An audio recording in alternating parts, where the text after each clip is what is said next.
would look for the advantageous position na makita nila kung sino yung pwedeng manakit sa kanila, yung kalaban nila.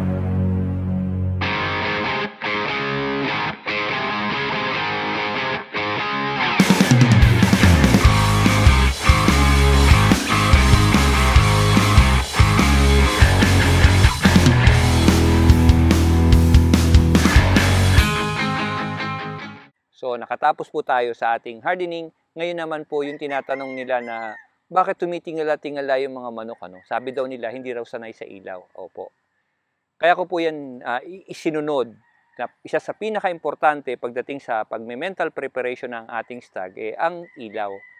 Naturally po, ang ilaw, it would help them na maging ring savvy or maging sanay na sanay sila doon sa kanilang lugar. Doon sa gradas, mga kasabong. Kasi po yung ilaw na yan, hindi lamang po yan basta nasana yung manok natin. Kung hindi, ito po ay nag-i-induce din ng breeding sa ating mga stag. Take note, kaya po binibigyan natin sila ng ilaw is para ma-induce din yung kanilang kagustuhang mag-breed, mga kasabong. Sinasanay natin sila dyan. Yun, gaya ng mga pullet na ginagawa natin para mangitlog sila, even though ginagawa nating artificial lighting, ganun din po yung result, na they need to breed, kakasta sila, and magbabarako po sila, mga kasabong, because of this lighting.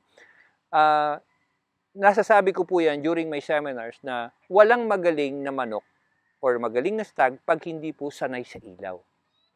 Kaya po, talagang binibigyan ko ng emphasis yung masanay yung ating stags. Ang pagpapailaw po ay ganito. Pwede nyo pong gawin yan during, 7 o'clock, 9 o'clock, 11 o'clock.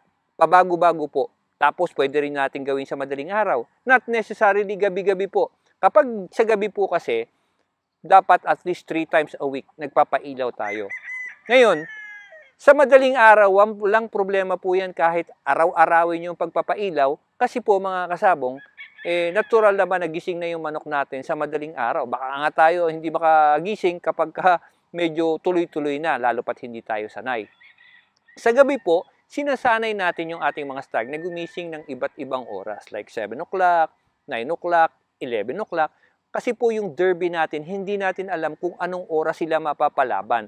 Kaya sinasanay natin yung stag natin para po sila ay maintindihan nila na pwede silang gumising ng mga alaning oras at mapalaban.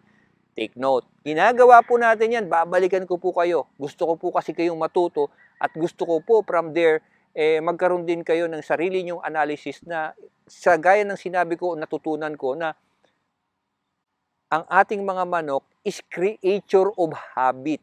Any changes on their habit stresses them. Ayaw ko na mga stag ninyo na ma-stress, especially on the day of fight. Hindi mo siya sanay gisingin ng ganitong oras, pwede siyang ma-stress. Hindi siya sanay sa ganito, naaapektuhan po ang performance ng ating stag. Kaya po mga kasabong, make sure po natin na mabigyan po natin ng tamang oras ang pagpapailaw at tamang tagal. Siguro po yung 15 minutes po ninyo ay sapat na para pailawan natin ang ating stag during at night. And take note, dito rin po maganda na susubuan mo siya or bibigyan. Bawa, gumigiri siya habang pinailawan mo, binibigyan mo siya ng makakatapat, di ba?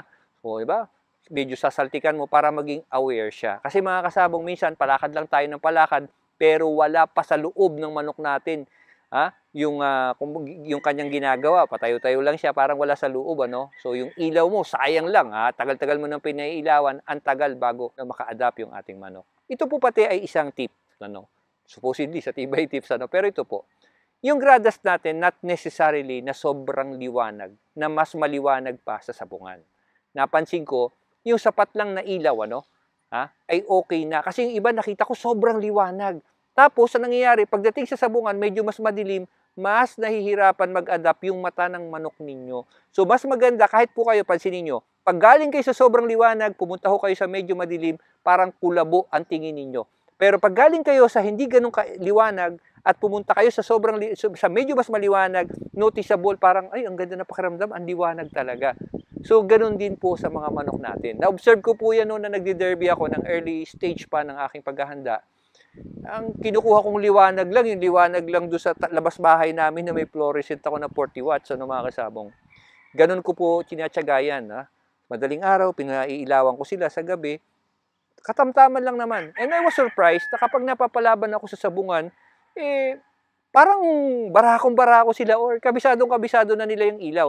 Compare doon sa nilalagyan pa nila sa ibabaw. Kasi syempre sa mga barangay-barangay o sa maliliit na lugar, di ba, pinapatong pa nila doon sa limber. So sobrang liwanag. At kasi po, tandaan niyo yung mata, nag-a-adjust po yan doon sa liwanag.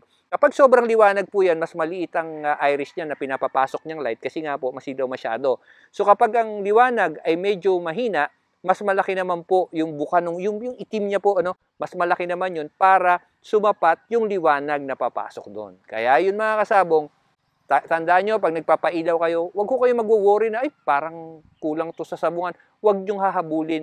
Di ba? So mas maganda na mas maliwanag yung sa sabungan at dito hindi masyado madali po silang makakapag-adjust. So, kung piling ninyo, kulang pa yung inyong manok sa stag ninyo, pagigil, magbigay po tayo, pailawan po natin sila. Laking tulong po niyan mga kasabong. Imagine, ginagawa natin ang hardening natin for 2 weeks, yung pagpapailaw naman po natin for a month before the 21-day conditioning, sinanay na natin. So, mapapansin nyo po, yung manok ninyo, mayabang na po yan sa ruweda, medyo may gigil na yan siya, syempre, kasi may kumpiyansa na ang ating manok na siya ay sanay na sa ilaw and at the same time, mas klaro niya na yung nasa paligid niya. Kasi bibigay ko rin po o isisingit ko yung isang konting napapansin ninyo. Kasi sa sabungan, ito po kasi gusto kong ihiwalay sa inyo pag-iisip. Sa sabungan, yung stag ninyo, pag ibinababa nyo or yung manok ninyo, yung kak ninyo, mapapansin nyo may lumilipad po doon sa barandilya. O, yung mga mangungontra niyan, kukontrahin, ang mahalas yun, lumipad na ganon. Usually, nagtataka sila, bakit lumilipad? Sanay naman sa ilaw. Sasabihin naman ng iba, hindi sanay sa ilaw yan, kaya lumipad. Pero mga kasabong, mayroon po akong konting explanation sa inyo na na-observe ko yan po during the fight. Kahit po sa mga malalaking labanan, hindi nawawala po yan. Alam naman po natin, sa gubat, ang manok po, kinakain po yan ng bayawak, ng ahas, ng mga musang. Diba mga kasabong? Kaya nga po kinreate ang pakpak nila is para makalipad sila doon sa mga advantageous position. Ilang ulit ko nakikita during sa mga labanan ko sa mga big event, kapag yung stag mo, minsan nagugulat sila. Nagulat sila, halimbawa may lumagapak, hindi sila sanay doon sa noise na yun. Diba, sabi ko nga, creature of habit yan. Medyo sila, parang naku-curious sila doon sa ingay na yun. Tapos makikita mo sa sabungan ng ingay. Kasi hindi ka well prepared, di mo sila sinayad sa mga ingay na yun. Tapos yung mga kulay, iba-iba. Ang tendency ng stag mo talaga, mga kasabong, kung matalino yung stag mo, lalo na't ang stag mo ay yung tinatawag natin na medyo naando sila sa side ng mga light fowls, ang tendency niyan ay humapon. Bakit? They would look for the advantageous position na makita nila kung sino yung pwedeng manakit sa kanila, yung kalaban nila. Diba? May mga skak or stag naman na sadyang matatapang. Hindi sila lilipad. Kaya ko, kumpiyansado sila. So, yun ang difference noon. Kaya lilipad sila. Hindi ibig sabihin, hindi sila sanay sa ilaw. Hindi. Gusto nilang makita yung kapaligiran. Gusto nila advantageous position. Diba, mga kasabong? Ganon din po yan. Pag nasa beach kayo, gusto nyo yung sa mataas na posisyon kayo para kita nyo lahat yung mga nakabikini. Diba? Pero, ito, share ko lang ha. Sa Kayangan Lake, yung mga tropa doon, hindi sa taas ang gusto. Gusto na sa ilalim. Sa linis po ng tubig dyan sa Coron, sa Kayangan Lake, ha? Yung mga nakatupis, naglalanguyan doon sa ilalim. Bakit?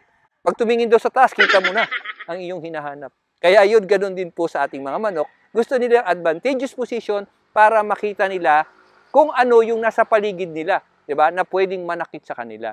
Actually, it's a good indication. Ang problema lang natin doon sa humapon doon sa sa barandilya, nalalaglag. So, ibang usapan po 'yun. Pwede kasing pagbagsak nila, pwede hong maapektuhan. Pero yung manok natin, maintindihan natin na medyo may pagka-nervous foul to.